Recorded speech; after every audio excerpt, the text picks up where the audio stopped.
Hey, Miss Brits. Hey, what? What did you do? I am making lemon balm and purslane pesto. Okay, we are going to go find out what this purslane is. Hang tight.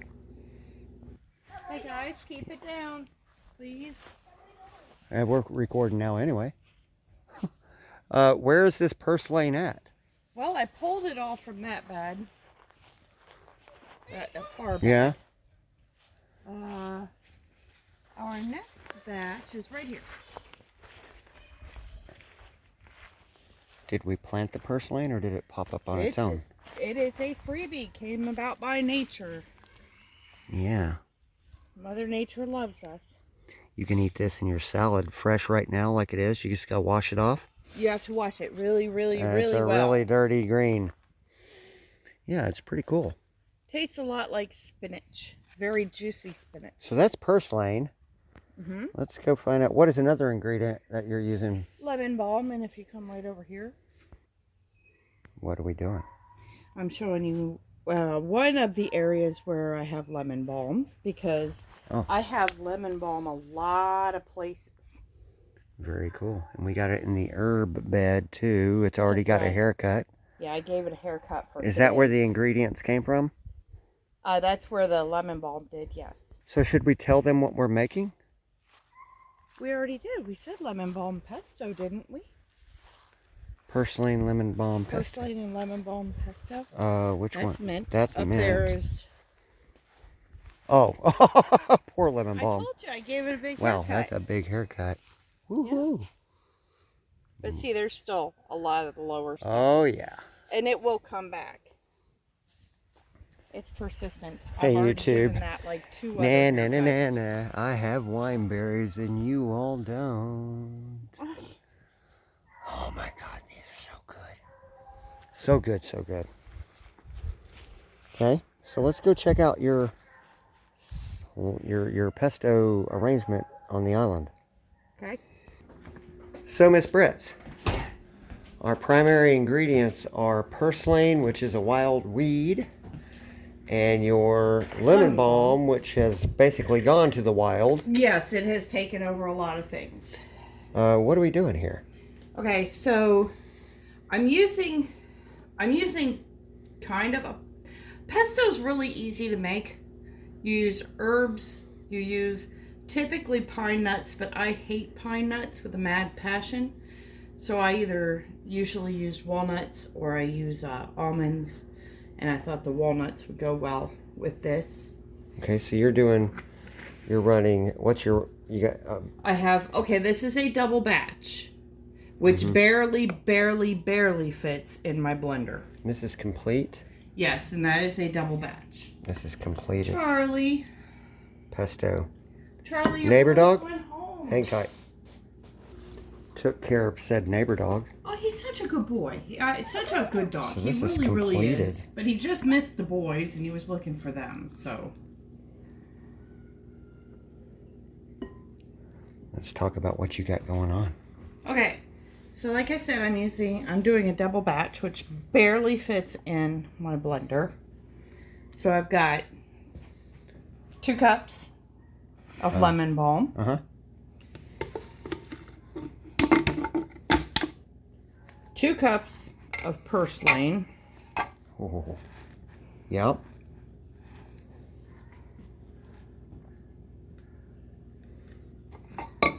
A cup of Parmesan cheese. A cup. Mm-hmm. Mm.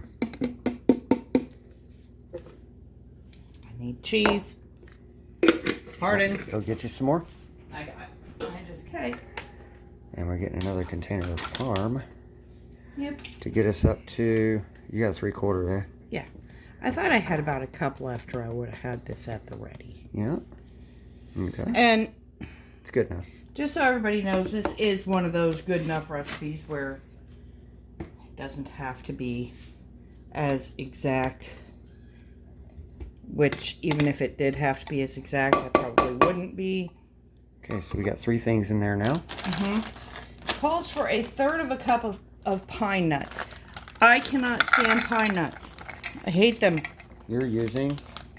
I am using walnuts. very good. And since walnuts are different shaped than pine nuts. I'm using about a cup instead of 2/3 of a cup. This is the world's most expensive and best pesto. Oh my goodness. Now, pine nuts cost more than walnuts. I don't know. This is just really richy, high-end stuff here. Where's my... Paper clip. Here it is. There it is. No, this. Okay. Calls for 2 garlic cloves per batch. So we got 4. I don't have a problem adding more either, by the way. I like garlic. I looked up both lemon balm pesto and purslane pesto, just to see if there was anything different. And the lemon balm suggested adding the juice and zest of 1 lemon. I don't have fresh lemons, so I had to look up how much juice is in a fresh lemon. It says about 2 to 3 tablespoons. I'm going with 2, so that would be 4 for... 4 of those? Yeah. 4 tablespoons. Why does that look like 1 tablespoon to me? This is 1. You said you're going with 2. 3, 4. You said you're going with 2 tablespoons. I'm going with 2 tablespoons Oh, per but you have a batch. double batch. Ding dong, ding dong. All right. Okay. Salt and pepper to taste. What about Earl? Olive oil? I'm getting there. Oh, salt and pepper. We aren't there yet. So impatient.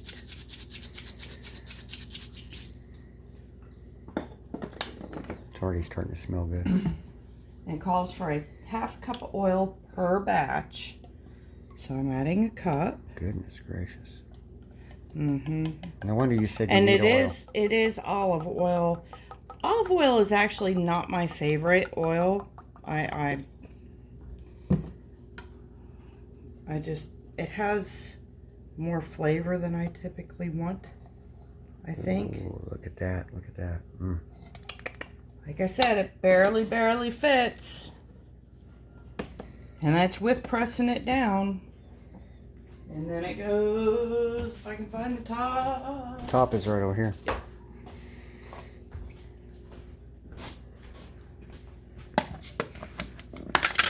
The Ninja blender. And then we just wait. So I might have to scrape down the side.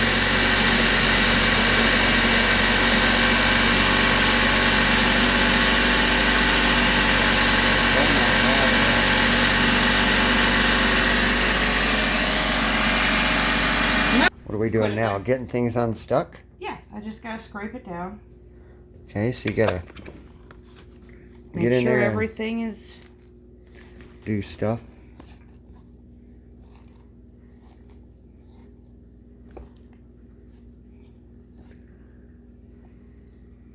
Try to scrape off the scraper. Okay, Gotcha. and it goes back on.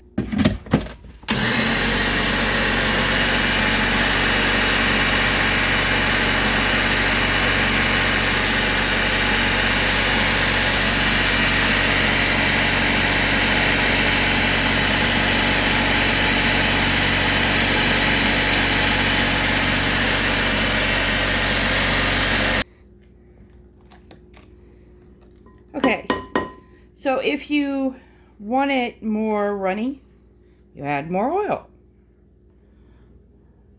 This is going to go in the freezer. I find that it freezes very well.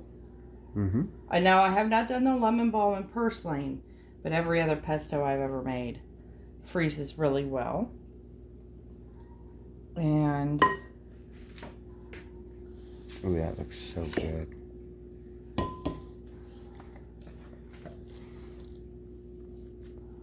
And you got little containers just for this, right? I did. I Okay. did. I mean, in the drainer.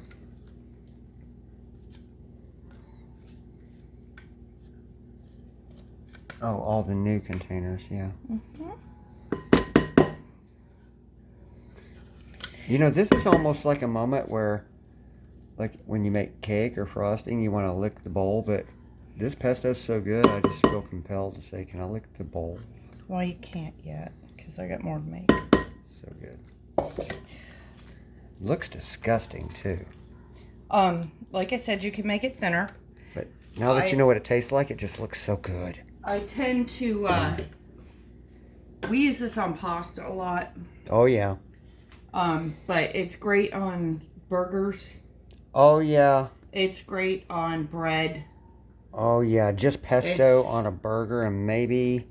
What else would I put on there? Maybe a slice of tomato? Yeah, I don't know. Maybe a little bit of mozzarella. Mozzarella, Ooh. yeah. Mozzarella pesto burger. See, for me, it would be bacon, mushroom, mozzarella, and Ooh, pesto with a tomato, sliced tomato. That's how I would do it. Nice big slice of fresh tomato. There's so much spice going on inside that bowl right now. It would do nothing but complement a big, thick, juicy burger. Yep. So that's how you make the pesto, huh? Yep. And okay, everybody. I am, like I said, we're making pesto out of what we have on hand. Do you have a recipe that is like snapshotable? Oh gosh, my writing's terrible. That's okay.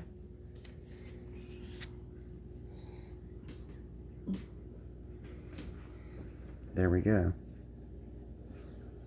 If the light is going to cooperate.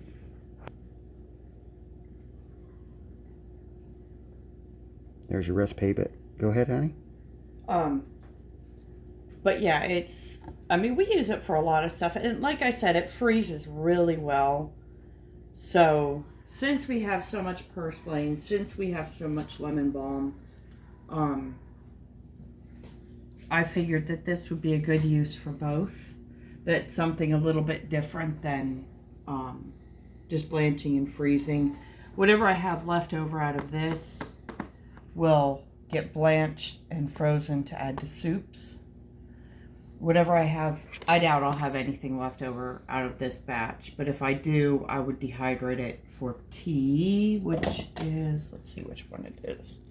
Well, you won't know anyway. It's... You want me to open it? Yep. Tea. All right, everybody. Well, say bye. Bye-bye. All right, see you guys. Bye.